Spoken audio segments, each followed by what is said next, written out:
கொல்லையில தென்னை வைத்து குருத்தோல பெட்டி செஞ்சு சீனி போட்டு நீ திங்க செல்லமாய் பிறந்தவளோ. மரக்கிளையில் தொட்டில் கட்ட மாமனவன் மெட்டு கட்ட அரண்மனைய விட்டு வந்த அல்லீராணி கண்ணுறங்கு.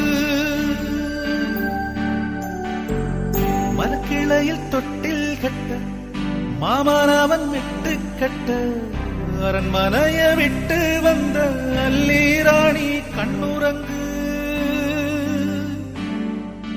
கொல்லையில தென்னை வைத்து குருத்தோல பெட்டி செஞ்சு சீனி போட்டு நீ திங்க செல்லமாய் பிறந்தவளோ.